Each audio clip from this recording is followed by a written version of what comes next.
Interesting to note that in this establishing shot, we actually get to see the same route that you see the invasion forces take to get up to the Fire Nation capital. Also, a few shots later, we get to see Zuko hop out of bed and go on this fucking enormous hike up the volcano and down again to visit Ira, which means the prison isn't in the capital city. Nothing really to comment on there, but I'm overanalyzing. What do you want from me? Who's there?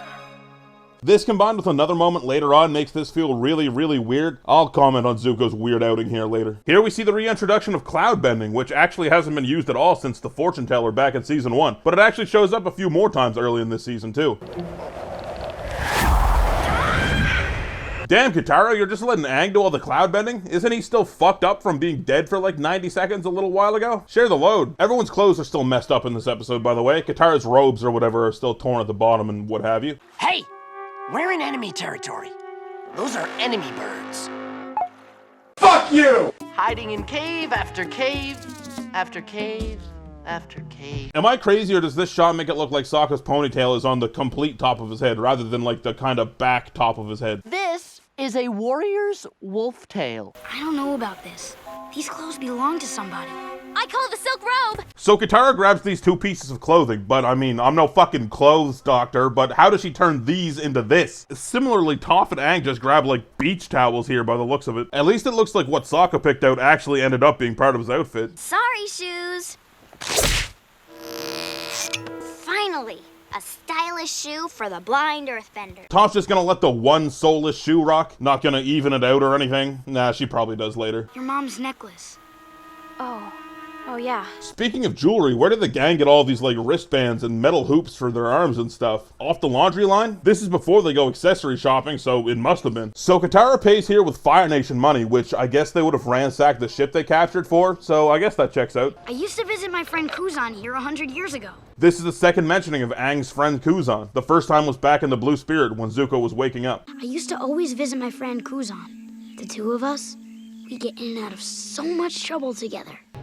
Oh, we're going to a meat place? That's meat? Between shots here, you see this old guy about to cross Aang's path, but then in the next reverse shot, he's replaced with the big man over here. Who, me? It couldn't be more obvious that you don't belong here.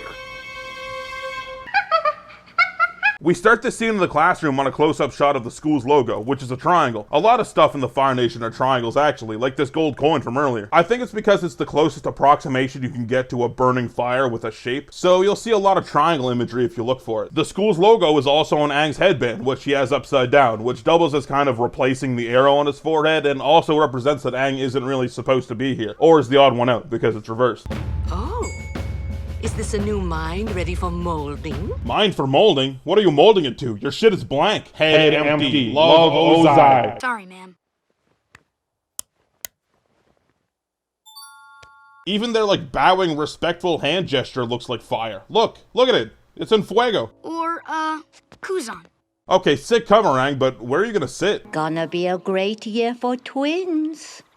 Yes! You don't have to babysit the new kid. Wow. You must be one of those popular kids I've been hearing about. I know you're from the colonies, so I'll say this slowly. Wow, this guy's really cool, actually. I agree, he should be popular. Katara's way over here, far from Appa in this shot, but then in the next shot, it seems like she's nearly leaning on him. You again? Stop where you are. Prince Zuko. Okay, so Zuko went for a walk last night, got called out, left, came back again tonight, got called out, and then just big dicked this guard? What does the first trip accomplish from like a writing standpoint? Is it supposed to tell us like this is really bothering Zuko and he can't stop thinking about it? Because he actually just says that like 30 seconds from now. So what's the point? I don't know, this just makes this scene from earlier seem really awkward. I already have a picture of Fire Lord Ozai. Man, they really didn't show Ozai for 2 whole seasons and now they're really forcing it down my throat, aren't they?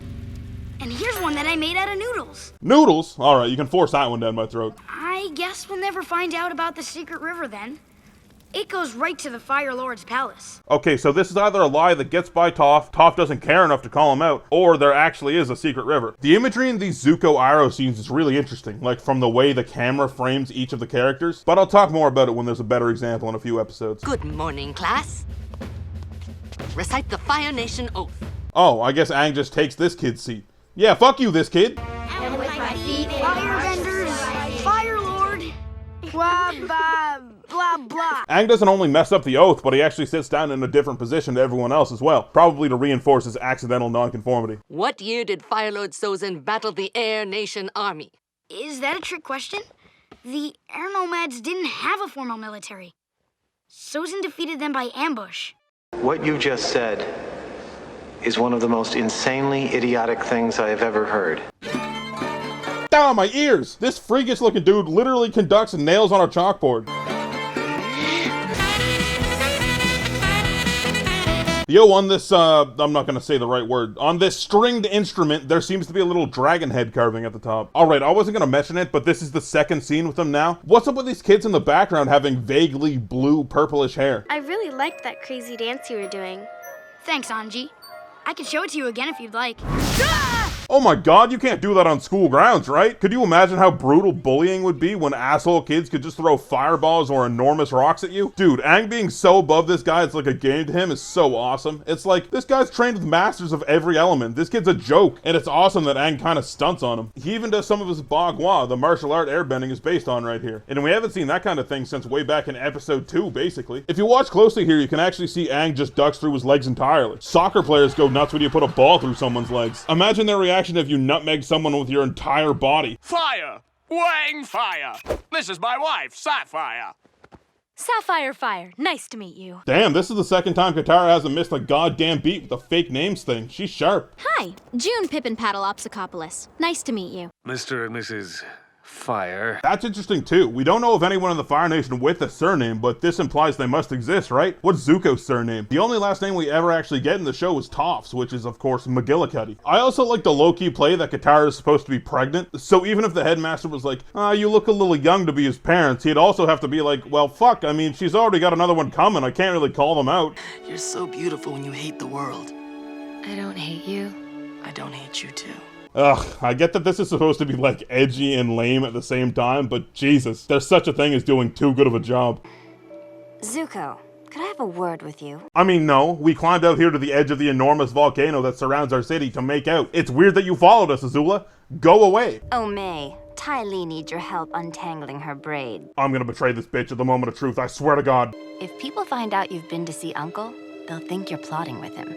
Just be careful, dum-dum. Will they? This scene kind of actually goes nowhere. Like, that's never a plot line at all. Is this scene just here to give us this May side-eye moment? I'm not ready to leave. I'm having fun for once. Just being a normal kid. That's the thing. Aang excels at being a normal, likable kid. That's all he ever wanted. He didn't want all this Avatar stuff thrusted upon him. In this episode, we get to see the relaxed, everyday kid Aang, which is awesome. This is his wheelhouse, and it's great to see that we get to see what Aang would be like if he didn't have to worry about being the Avatar, if only for a few scenes. I'm gonna throw them a secret dance party. Go to your room! I can't believe we're having a dance party. It seems so silly. Yes, thank you, Sokka. That is exactly what we discussed just before the commercial break. Thank you for the reminder.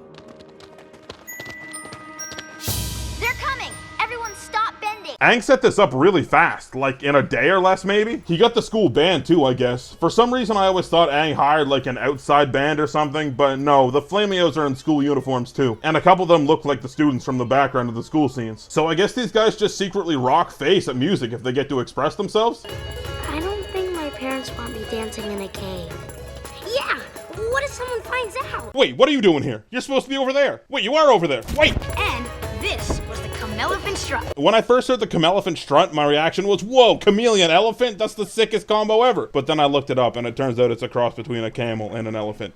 Damn it. Wait, hold on. Aang just ran up the wall, like taking full strides, I assume to the ceiling. Jesus, there had to be some airbending involved in that, right? And if so, Aang, what the fuck? Chill, dude, we're undercover. I need your advice.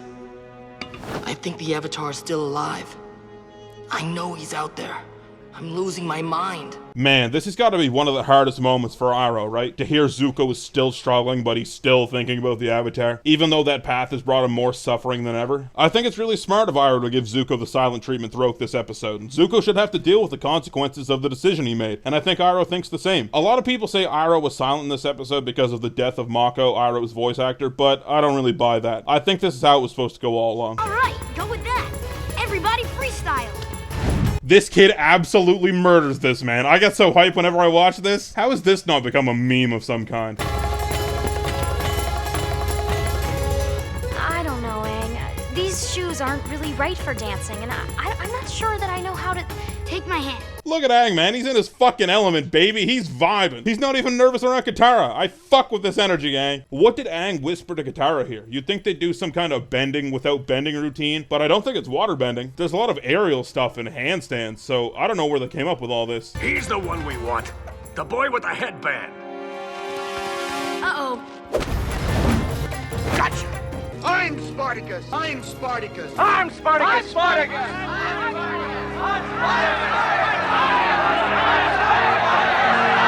You may wonder where all these kids got the headbands from, but the headband is actually the sash that they wear around their waist that seems to be part of their school uniform, so that's why everyone has one. Way to go, Dancy Pants. I think you really did help those kids. You taught them to be free. I like that Toph's kind of stoked on Aang here. Knowing that Toph is super against being forced down by any rules, I think that's a really nice line to have in here. I've heard about you.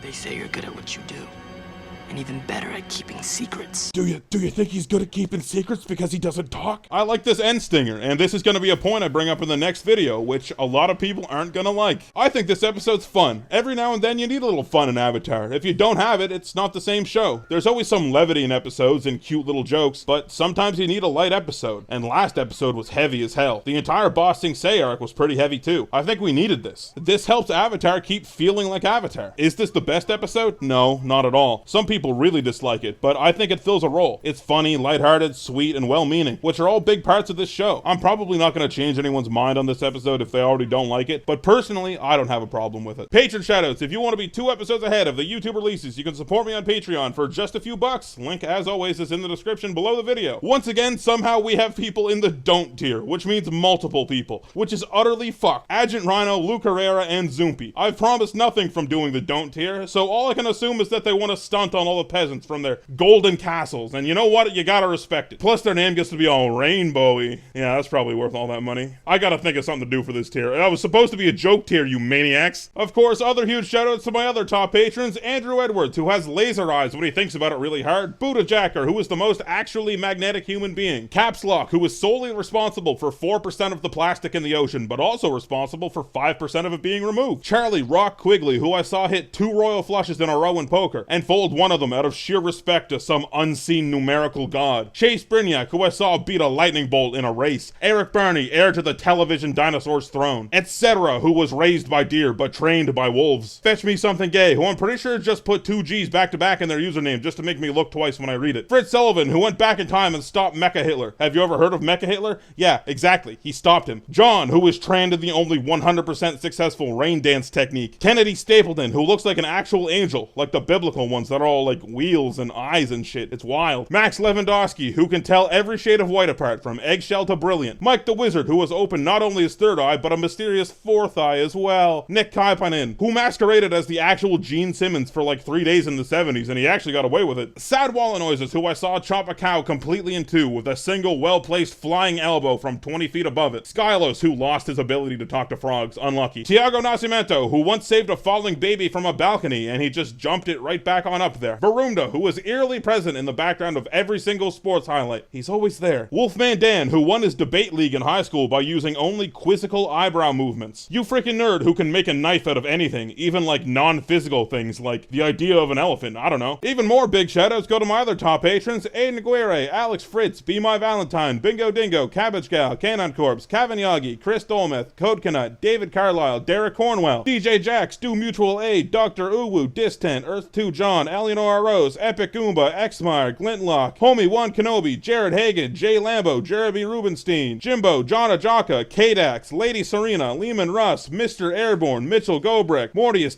007, Nicholas Abbott, Parker, I Hardly Know Her, Peter Bayron, Sergeant Painkillers, Skylar JB, Spaghetti Hose, Steinwan, Super Snipper, Tentabat, The Rainy Man on Heelys, Travis Chestnut, and Triad Juice. Next up is... oh, that ain't good.